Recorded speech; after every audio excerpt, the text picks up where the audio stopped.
अस्सलामुअलैकुम, बोल न्यूज़ में खुश आमदीद। मैं हूँ शर्जील अरशद और मैं हूँ अन्वेषा सलीम। हेडलाइंस आपने जानी, बुलेटिन का बाकायदा आगाज करते हुए सबसे पहले बात कर लेते हैं पॉलिसी रेट पर वज़ीर आज़म के क्या तासुरात हैं। पॉलिसी रेट कम होकर रह गया। पॉलिसी रेट में मजीद कमी से लोग बैंक से पैसा निकाल कर सरमायाकारी करेंगे। मौसर इक़दामात से इक़्तिसादी शोबे में अशारिये बेहतर हुए हैं। वज़ीर आज़म का इंटर्न प्रोग्राम उड़ान पाकिस्तान समर स्किल्स के लिए मुंतखब तलबा से खिताब। कहा, हमने जिम्मेदारी उठाई और मुत्तहिद होकर आगे बढ़ने का अज़म किया। पुरखुलूस संजीदा कोशिशों से टीम वर्क के मज़बूत नताइज सामने आए।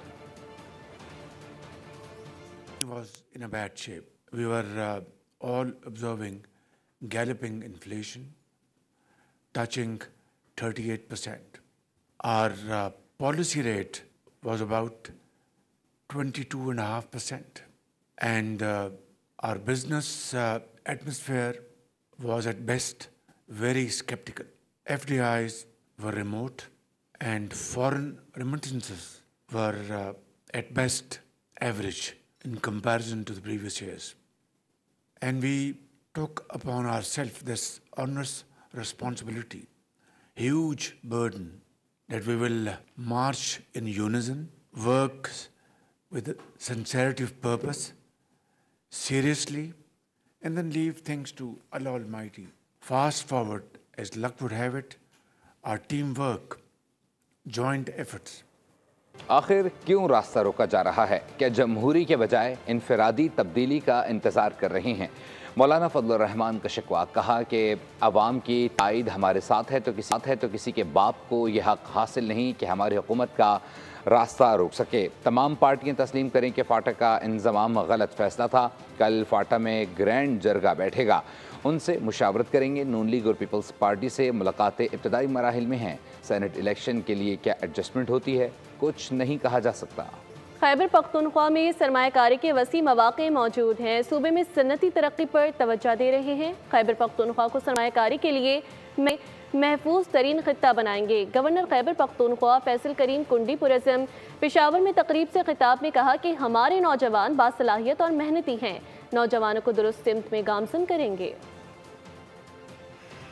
सरमायाकारी और इक़्तिसादी तरक्की के से मुतल्लिक़ आज की इस कॉन्फ्रेंस की तजावीज़ को न सिर्फ एहतराम करती है बल्कि गवर्नर हाउस पेशावर की जानिब से इन तजावीज़ को अमली जाम पहनाने के लिए मुकम्मल ताउन भी यकीनी बनाया जाएगा। ख़वातीन व हज़रात, खैबर पख्तूनख्वा एक ऐसा सूबा है जो अपने तारीख़ी विरसे और कुदरती खूबसूरती के लिए मशहूर है। आज ये सूबा तिजारत, सियाहत, सनत और टेक्नोलॉजी का उभरता हुआ मरकज़ बन चुका है। वसी और जनूबी एशिया के संगम पर वाक़ होने की वजह से यहाँ सरमायाकारों को इलाकाई मंडियों तक बेमिसाल रसाई हासिल है। हुकूमत ने पूरे मुल्क में हालिया बरसों में कारोबारी माहौल को बेहतर बनाने के लिए नुमायाँ इक़दाम किए हैं। टैक्स निज़ाम में इस्लाहात, ख़ुसूसी इक़्तिसादी जोन्स का क़याम और कारोबार में आसानी के लिए नई पॉलिसियों को निजी शुबे के फ़रोग़ की मजबूत बुनियाद रख दी है। बात करेंगे कराची में जराइम से मुताल्लिक़। कराची में जराइम की 35,000 से ज़ायद वारदातें हुई हैं। 284 अफराद को अबदी नींद सुला दिया गया।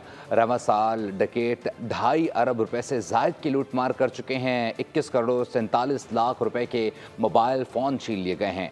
स्ट्रीट क्रिमिनल्स के खौफ से कराची वाले घरों तक महसूर होकर रह गए हैं। जराइम से मुताल्लिक़ CPLC की 6 माह की रिपोर्ट जारी कर दी गई है। मज़ीद क्या इंकशाफात हुए, रिपोर्ट देखिए। रोजाना 2 कत्ल, रोजाना 5 गाड़ियों की चोरी, रोजाना 31 मोटरसाइकिल सवार पैदल, रोजाना 48 शहरी मोबाइल फोन से महरूम, रोजाना 194 वारदातें। कराची में हो क्या रहा है? कराची वालों के साथ ये सब कर कौन रहा है? CPLC ने कराची जराइम से मुताल्लिक़ तशवीशनाक आदाद शुमार बता दिए। सिर्फ 6 माह में डकैती मज़ाहमत पर 51 अफराद की जान ले ली गई। मजमूई तौर पर कत्ल गारत करी की 284 वारदातें हुई। गाड़ियाँ छीनने के 1022 वाक़यात हुए। रिकवरी के आदाद शुमार मालूम नहीं। स्ट्रीट क्रिमिनल्स ने शहर भर से 5600 मोटरसाइकिल सवारों को पैदल कर दिया। पुलिस को एक लुटेरा नजर न आया। शहर में सबसे ज्यादा 8588 मोबाइल फोन छीने गए, वापस किसी को ना मिला। भत्ताखोरी के 39 और अगवा बराए तावान के 11 जराइम भी रूनुमा हुए।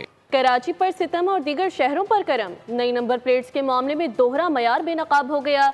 नई नंबर प्लेट ना होने पर कराची वाले जुर्माने और चालान भरते हैं, जबकि सक्कर और हैदराबाद में गाड़ियां तो पुरानी बल्कि पुरानी गाड़ियों पर नंबर प्लेट्स भी नहीं है और ट्रैफिक पुलिस अंधे कानून की अमली मिसाल दिखाई देती है। कराची सौतेला है या फिर कराची वाले? शहर कायद के बासियों ने सवाल उठा दिया, नंबर प्लेट्स हमारे लिए जरूरी क्यों? आप लियाकताबाद आओ, लियाकताबाद में देखो क्या उन्होंने हमारा हाल करा हुआ है।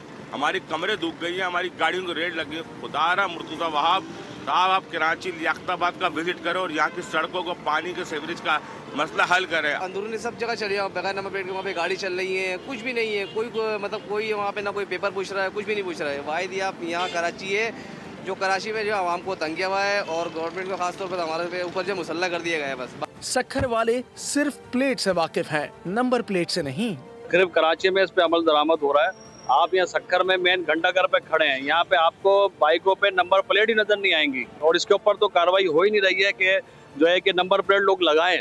और हैदराबाद में तो सब आजाद, ना नंबर से वाकफियत है ना प्लेट से। हद तो ये कि कानून का भी कोई खौफ नहीं। 80% ड्राइवर शहर में ऐसे हैं जिनके पास ड्राइविंग लाइसेंस नहीं है। तो ट्रैफिक रूल्स तो कहीं भी हमें नजर नहीं आ रहे हैं। रिसेंटली जो हुकूमत की जानिब से नंबर प्लेट्स की तब्दीली की गई है उस पर भी कोई कार्रवाई हमें नजर नहीं आ रही है। अब कोई है जो ये बताएगा कि सबसे ज्यादा कमा कर देने वाले शहर के शहरी सबसे ज्यादा आजाद में क्यों हैं? कराची में तंग आमद बजंग आमद वाला मामला है। बिजली की बंदिश और पानी की अदम फराहमी पर पंजाब कॉलोनी के मकीन भड़क उठे हैं, एहतजाजन सड़कें ब्लॉक कर दी। इलाका मकीन कहते हैं कि केई ने कुंडा माफिया के बहाने बिल दहिंदगान को निशाना बना रखा। बिजली की बंदिश पर दुहाई दी पर सुनवाई न हुई। पंजाब कॉलोनी के मकीनों की बस हुई तो सड़क पर ट्रांसपोर्ट बेबस नजर आई। पंजाब कॉलोनी से डिफेंस मोड़ जाने वाले दोनों रोड ट्रैफिक के लिए बंद कर दिए। बसों और ट्रकों की लाइन लग गई। कोरंगी से आने वाले ट्रैफिक को खयाबान जामी की तरफ मोड़ा गया। इलाका मकीनों के मुताबिक जुमे के रोज केई की टीम कुंडा माफिया के खिलाफ कार्रवाई के लिए आई और बिल देने वाले सार्फिन की बिजली भी काट गई, जिस पर केई अमले और सार्फिन में झगड़ा हुआ तो केई ने पीएनटी कॉलोनी तक बिजली बंद कर दी। मुतादिद शिकायत के बावजूद भी केई इंतजामिया ने कोई एक्शन न लिया। भारत की खेल में मुसलसल सियासत पर पाकिस्तान का सब्र जवाब दे गया। हुकूमत ने हॉकी टीम को रोक दिया। अब एशिया कप खेलने के लिए हॉकी टीम भारत नहीं जाएगी। ये इक़दाम हिंदुत्व इंतहा पसंदों की जानिब से मुसलसल धमकियों और भारतीय हुकूमत की बेहिसी का नतीजा करार दिया जा रहा है। भारत ने खेल से खिलवाड़ की आदत तर्क न की। क्रिकेट के बाद हॉकी भी गंदी सियासत की नजर कर दी। एक जानिब हिंदू इंतहा पसंद एशिया कप में आमद पर पाकिस्तान हॉकी टीम को संगीन नताइज की धमकियां दे रहे थे, तो दूसरी जानिब मोदी सरकार सिक्योरिटी की यकीन दहानी देने को भी तैयार न थी। हुकूमत पाकिस्तान ने कौमी मफाद में बेहतरीन फैसला किया, हॉकी टीम को भारत जाने से रोक दिया। हुकूमती जराये के मुताबिक पाकिस्तान ने हमेशा खेलों को मुल्की सियासतों से बालातर रखा, जबकि भारत सियासत से बाज न आया। भारतीय मीडिया पाकिस्तान के खिलाफ जहर उगल रहा है और भारतीय इंतहा पसंद तंजीमें पाकिस्तान हॉकी टीम को खुल्लम खुल्ला धमकियां दे रही हैं। सिक्योरिटी खदशात के पेश नजर खिलाड़ियों को नहीं भेजा जा सकता। हॉकी एशिया कप 27 सितंबर से 7 सितंबर तक भारतीय रियासत बिहार में शेड्यूल है। एशियन क्रिकेट काउंसिल के ढाका में होने वाले इजलास से मुताल्लिक कशीदगी बढ़ने लगी। भारतीय हुकूमत और क्रिकेट बोर्ड इजलास की राह में रोड़े अटकाने लगा है। रुकन ममालिक पर दबाव डालना शुरू कर दिया गया है। इजलास में शिरकत ना करने के लिए पुरकशिश ऑफर्स देना शुरू कर दी गई हैं। इजलास में शिरकत ना करने के लिए पुरकशिश ऑफर्स के साथ साथ दीगर मामलात भी जारी हैं। आईसीसी के चेयरमैन जे शाबी लॉबिंग में पेश हैं। श्रीलंका के बाद ओमान ने भी भारत के मौक़िफ़ की हिमायत कर दी है। जे शाह रुकन ममालिक को ढाका इजलास में शिरकत ना करने पर जोर डाल रहे हैं। रुकन ममालिक की अक्सरियत सालाना इजलास ढाका में होने के हक़ में है। सदर ACC मोहसिन नकवी ने 24 जुलाई को इजलास तलब कर रखा है। रुकन ममालिक 23 जुलाई को ढाका में इकट्ठे होंगे। खैबर पख्तूनख्वा में सेनेट इंतखाबात के लिए सियासी जोड़ तोड़। पीपल्स पार्टी का पंजाब और KP में मुतहरिक होने का फैसला। ज़राए का कहना है कि दोनों सूबों में मुख्तलिफ सियासी रहनुमाओं से राब्ते किए जाएंगे। पीपल्स पार्टी ने राब्तों से मुताल्लिक पार्टी रहनुमाओं को टास्क दे दिया है। खैबर पख्तूनख्वा में सेनेट इंतखाबात के लिए सियासी जोड़ तोड़। PP पंजाब और KP में मुतहरिक होने लगी। पीपल्स पार्टी की सूबाई क़यादत को राब्तों का टास्क मिल गया। दूसरी जानिब नून लीग, PP और JUI में KP सेनेट इलेक्शन का फार्मूला इब्तिदाई तौर पर तय पा गया है। खुर्शीद शाह का मौलाना से बेशतर मामला तय होने का दावा। फैसल करीम गुंडी कहते हैं सेनेट इलेक्शन में 5 नशिस्तें जीती। जब नंबर्स पूरे होंगे तो तहरीक अदम एतमाद लाई जा सकती है। खैबर पख्तूनख्वा असम्बली में 30 अरकान ने खुद को अमीन गंडापुर कहते हैं ये काफिला गैर कानूनी, गैर आइनी, गैर जमहूरी इकदाम के खिलाफ पुरअमन रद्दअमल है। हमारा मकसद इंतशार नहीं बल्कि जमहूरी इक़दार का तहफ़्फ़ुज़ है। चेयरमैन PTI बैरिस्टर गौहर ने KP हाउस पहुँचने पर कहा गिरफ्तारियाँ मुमकिन नहीं, बातचीत के लिए सिर्फ पार्लियामेंटेरियंस लाहौर जा रहे हैं। अपोजिशन लीडर मलिक अहमद खान का एक्स पर पैगाम कहा KP से लाहौर आने वाले तमाम काफिलों को खुशामदीद कहते हैं। कारोबारी हफ्ते के हवाले से अपडेट आपके साथ शेयर करें तो कारोबारी हफ्ते के दौरान स्टॉक मार्केट में तेजी देखी गई। मार्केट 3 बार नफसियाती हद अबूर कर गई और 100 इंडेक्स में 2000 से ज़ायद पॉइंट्स का इजाफा हुआ। एक हफ्ते के दौरान बैनुल अक़वामी सराफा मार्केट में सोना $10 महंगा हुआ। कारोबारी हफ्ते के दौरान स्टॉक मार्केट ने तारीखी संग मील अबूर किया। हफ्ते भर में 100 इंडेक्स में 2350 पॉइंट्स का इजाफा हुआ। मार्केट हफ्ते में 3 बार नफसियाती हद अबूर कर गई। कारोबार के दौरान इंडेक्स 1,34,931 की बुलंद तरीन सतह पर ट्रेड हुआ। 5 रोज़ा कारोबार के दौरान मार्केट कैपिटलाइजेशन में 377 अरब रुपए का इजाफा हुआ। माहिरीन के मुताबिक बैंकारी शोबे के मुनाफे और मजबूत माशी इशारों की बदौलत मार्केट ने बुलंदियों का नया रिकॉर्ड कायम किया। एक हफ्ते में बैनुल अक़वामी सराफा मार्केट में सोना $10 महंगा हो गया। बैनुल अक़वामी सराफा मार्केट में सोना $3,345 फी औंस इजाफे के साथ फी तोला सोना $1,500 महंगा हुआ। 10 ग्राम सोने की कीमत 1286 रुपये इजाफे से कीमत 3,06,069 रुपये हो गई। सानिया स्वात की इंक्वायरी रिपोर्ट में सनसनी खेज इंकशाफात। Swat district emergency officer rescue 1122 बगैर बताए छुट्टी पर थे। ज़राए के मुताबिक पुलिस दफ़ा 144 पर सही तौर पर अमल दरामद करवाने में नाकाम रही। स्वात में दफ़ा 144 पर सही तरीके से अमल दरामद करवाना पुलिस का काम था। पुलिस ने FIRs काटने में कमज़ोरी दिखाई। रिपोर्ट में फ़राइज़ से गफलत के मुर्तकिब सरकारी एहलकारों और अफसरान की निशानदेही की गई है। पाकिस्तानी हो या किसी और मुल्क के तारकीन वतन, अब बरतानिया और फ्रांस किसी को आसानी से कबूल नहीं करेंगे। तशवीशनाक खबर यह है कि बरतानिया और फ्रांस ने गैर कानूनी तारकीन वतन से निपटने के लिए कमर कस ली है।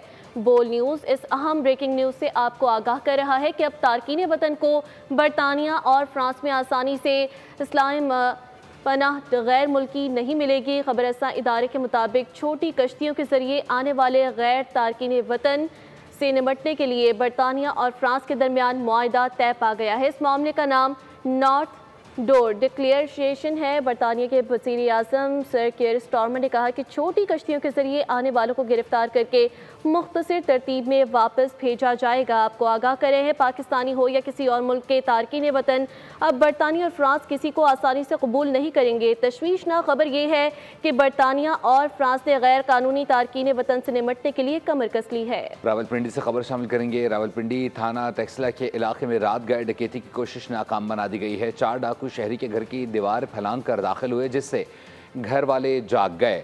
शहरी के घर से बाहर निकलकर शोर मचाने पर डाकुओं ने फायरिंग शुरू कर दी, जिससे इकराम इलाही नामी शख्स जाँ बहक और उसकी भतीजी जख्मी हो गई।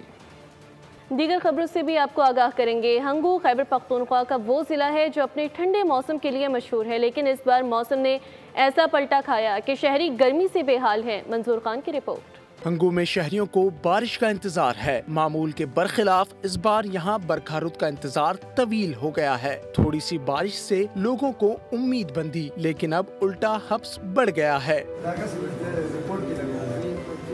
शहरियों का कहना है कि इन्हें भरपूर बारिश का इंतजार है। इतना धूप, इतनी गर्मी हमने आज की तारीख में कभी हंगू में नहीं देखी। इस साल 46 सेंटीग्रेड जो है ना, ये रिकॉर्ड की गई है। कल भी बारिश हुई थी, लेकिन जिला हंगू में इतना सख्त गर्मी है कि पहले ऐसा गर्मी कभी नहीं देखा। शहर में गर्मी की वजह से मामूलात जिंदगी भी दरहम बरहम है। अवाम कहते हैं मेघा बरसेगी तो जमीन की प्यास भी बुझेगी।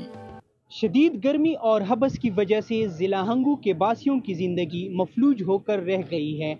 अवाम कुदरत से यही तवक्को कर बैठे हैं कि कब एक ठंडी लहर आएगी और जिला हंगू के अवाम को वही पुराना मौसम देखने को मिलेगा। कैमरा टीम के साथ मंजूर खान, बोल न्यूज़, जिला हंगू। न्यूज़ स्टूडियो से फिलहाल के लिए इतना ही। मज़ीद अपडेट्स के लिए विजिट कीजिए bolnews.com। देखते रहिए बोल न्यूज़। सब्सक्राइब करें और बेल दबाएं ताकि कोई खबर रह न जाए।